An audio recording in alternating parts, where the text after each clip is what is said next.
So before we start, I would like to talk about myself. Okay, I'm a qualified and experienced counseling psychologist, and I offer individual therapy and couple therapy. In my work, I help people with depression and post-traumatic stress disorder, anxiety, emotional problems, relationship problems, and intimacy problems. Okay, so I also help people know themselves better and find new ways to solve their problem. So today I'm going to talk about negative cycles in love relationship. According to the Ministry of the Interior, 24% of marriage in Taiwan end up in 2012. So I think it means falling in love is easy, but staying in love is not. Do you agree? I know that.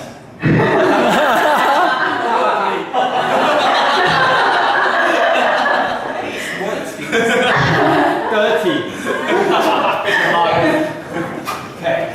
Okay, I will start with a story.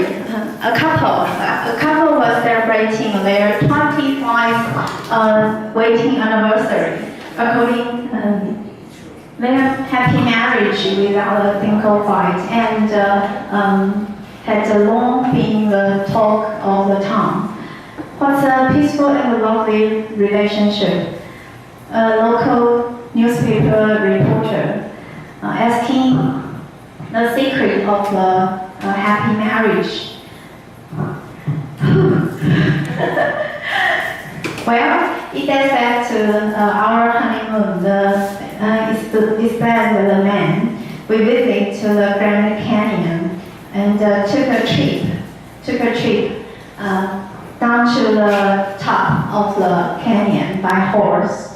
We hadn't gone too far when my wife's horse stumbled. My wife silent said, "Let's once." And then we proceed a little further. The horse stopped again. Once more, the wife silent said, "Let's twice." Then we hadn't gone a half mile when the horse stopped the third time. My wife removed a gun from her purse and shot the horse dead.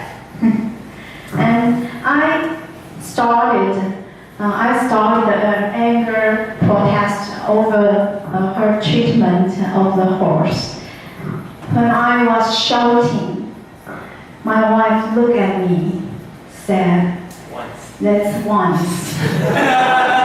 And we lived happily ever after. So this story teaches.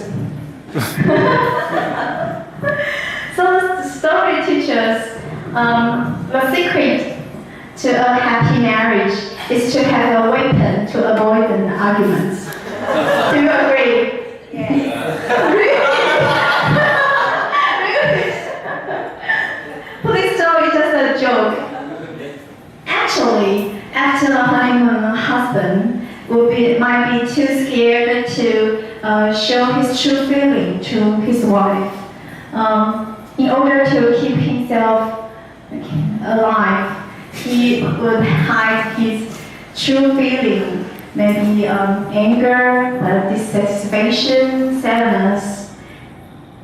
He would feel lonely because his wife would not understand her, and his wife might be lonely too because her husband always keeps silent.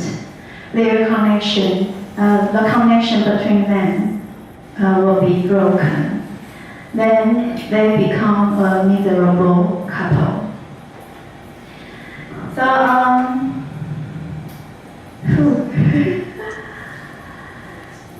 okay. A happy couple always said that they fight over money, kids, or sex. they cannot communicate, and the solution is their partners has to change. If Mary would just not so emotional and listen to my arguments about our financial situation or our kids, we will get somewhere, husband said. If Tom would talk more and not just walk away, we wouldn't fight. I think we will just grow apart here, his wife said that. I think Tom and Mary are just seeing the tip of the iceberg. Undermerged below is massive issue. Both partners feel emotionally disconnected. They are watching their backs, feeling criticized and kept away and alone. Underneath all loud argument and low silence, partners are asking each other the key question in love. Are you there for me? Do any of my feelings matter to you? Would you respond to me when I need you? This question shows that partners are seeking emotional responsiveness from each other. We have a widening need for emotional contact and responsiveness from significant others. It's a survival response. The driving force of the bond of security a baby sees with its mother. This need never disappear. It involves into a deep need for a secure emotional bond with their partner. If this need hadn't satisfied it will happen. The baby cries and the man cries.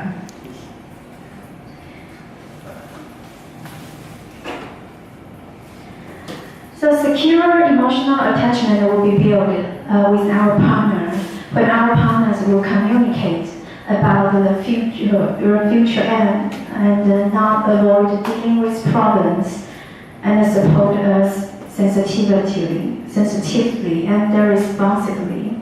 Studies indicate that being attachment to someone enables people to explore the world confidently and independently. Although our culture has framed dependency as a bad thing, a weakness, but it's not. It means that our loved one is our shelter in life. When this person is unavailable and unresponsive, we are attracted by the tsunami of emotion. Sadness, anger, hurt, and above all, fear. Research is clear when we sense that our love relationship is threatened, we go into a primal panic. If we feel panic, we will do something, right? Just like you. So in our relationship, if we feel panic, we will do something about the demon dialogues. So the demon dialogues, I will explain what is the demon dialogues. Scholars refer the isolation, not just the physical isolation, but emotional isolation is traumatizing for human beings. The brain actually calls it danger. If we are in happy, basically secure union, we accept the need for emotional connection and speak those needs directly in a way and help their partners respond lovingly. If, however, we are in insecure relationship and are not sure how to voice our need, we either angry, demand, and try to push our partner into responding, or we just shut down and move away to protect ourselves. If this strategy repeatedly appears in a relationship, then we will get stuck in the negative cycle. Scholars refer to the negative cycle as the demon dialogues. These demon dialogues can take over your relationship, and they create more and more hostility, caution, and distance until we reach a point where we feel the only solution is give up. The first of the demon dialogues is find the bad guy. AKA, it's not me, it's you. This pattern keeps a couple miles apart. Find the bad guy is about the self-protection and is characterized by mutual attack or blame. As the negative pattern takes over the relationship, it becomes and more difficult for partners to stay emotionally engaged. The hurts from the negative cycle creates an environment where it no longer feels safe to be vulnerable and connected. A partner begins to appear as dangerous almost inevitably. When one feels attracted by their partners, they will attack back. The second one is protest polka. Polka is a Central European dance, just like that.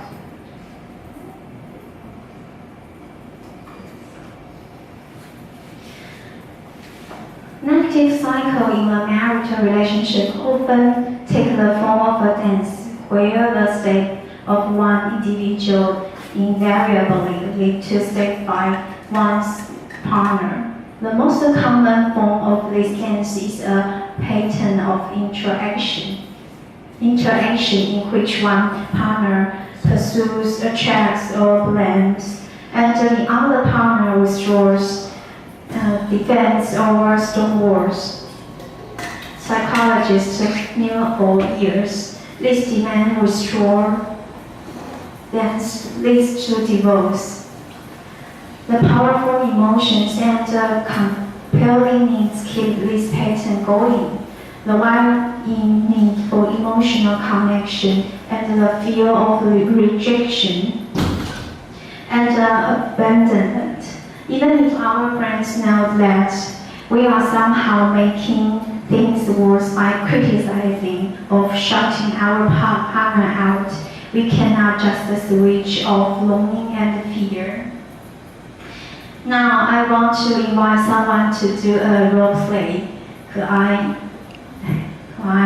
Event and Willie. Could be a husband and it could be a wife.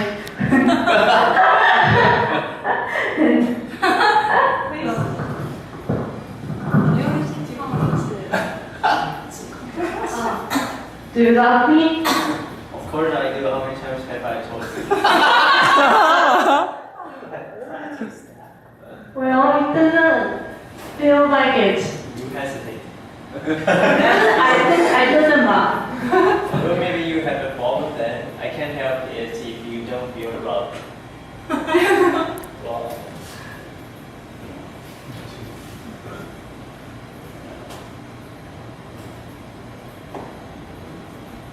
why? Right, so it's my problem, is it? Yes.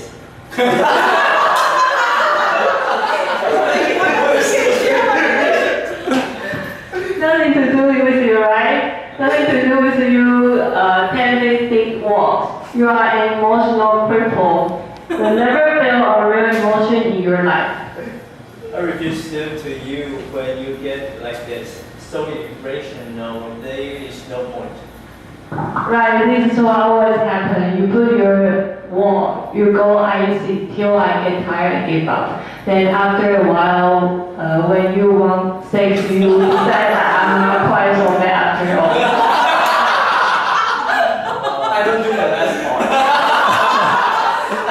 There's no point in talking to you. There's a shooting gallery. You are so aggressive. Thank you, William and Dan.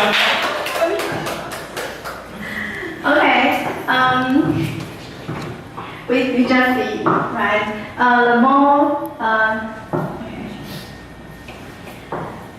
The more he refused to talk to me or ignore my feeling, the anger I get, and the more I poke him anything to get a response from him, says the wife.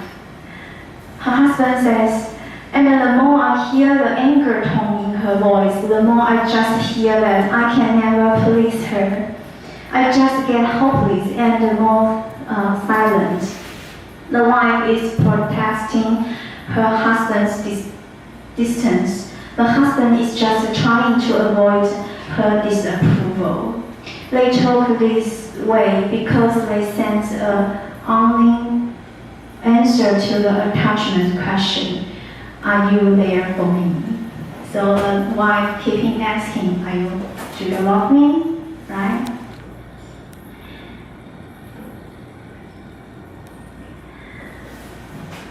Freeze and flee is the third one. The cycle is marked by mutual withdrawal. In this dance, both partners feel hopeless. No one is reaching for any other. No one is taking any risks. In our relationship, this might be fine for a while, but with people we loved, the no response dance is painful. If nothing changed, the relationship is in for free fall. So in summary, these three demon dialogues could happen in our relationship when we could not get a secure emotional attachment from our partner. Recognizing the negative pattern is the first step in escaping these demon dialogues. The secret of stopping the pattern is to recognize that no one has to be the bad guy. Our partner is not the enemy, but rather than that we have common enemy in the negative cycle, we can begin to avoid or refuse the demon dialogues. The relationship can begin to become safe again. So, please do remember this. Happy, stable couple can quarrel and fight, but they also know how to change for each other and restore emotional connection after a fight. So this is my speech. Thank you for your listening.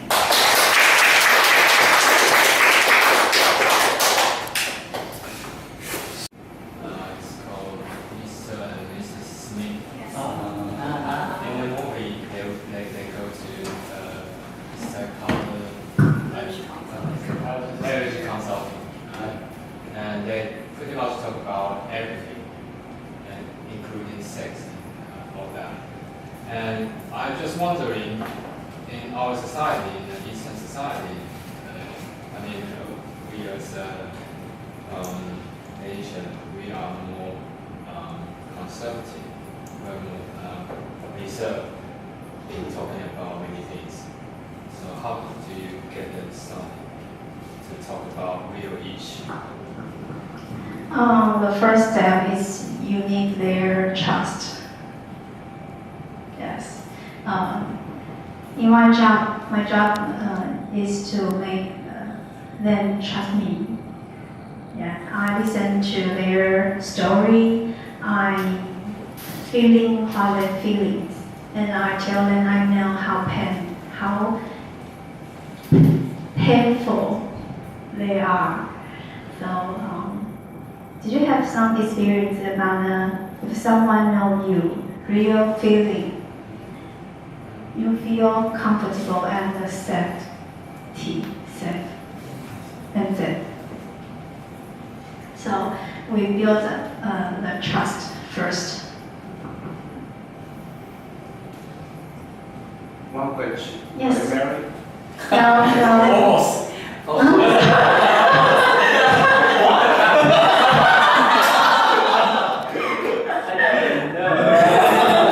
Actually, relatives between the couples is not so simple. It's very complicated. So you need experience. I know a lot of people maybe curiosity. If I don't have a lot of experience, could I do this job? But actually, no one really experience all things. Yeah. So what we do sometimes we really learn something from my clients. So I need an attitude to let my clients trust me, and I let them know I was a helper. Yes. So in the couple therapy, in the opinions, in the couple therapy, they know all couple things, their arguments over the kids' financial experience, any whatever. But the really problem is you didn't feel security in your relationship. If you feel safety, you feel safety. If you feel safety, there's no problem about it because you know you are safe. How do your clients reach you? Email me. If you need my email, I can.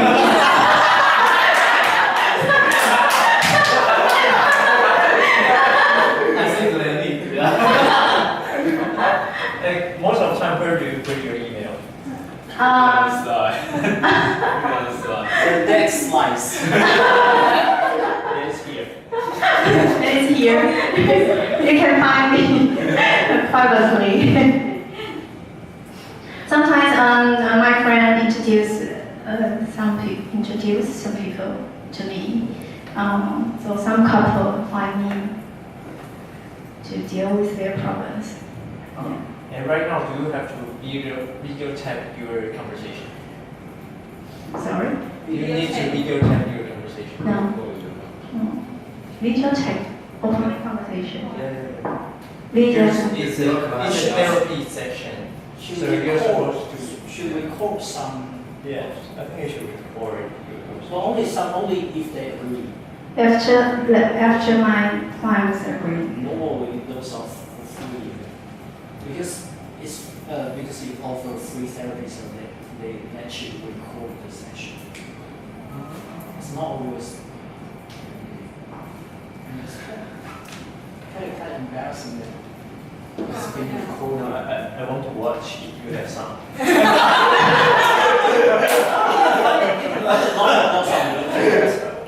On YouTube, there's some.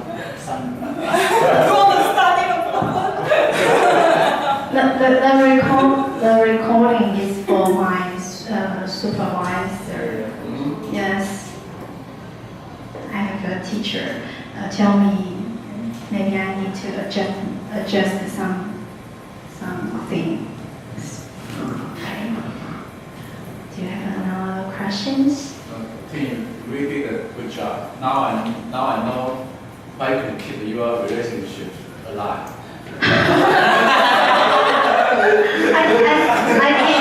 I did a lot of things in my love relationship. Really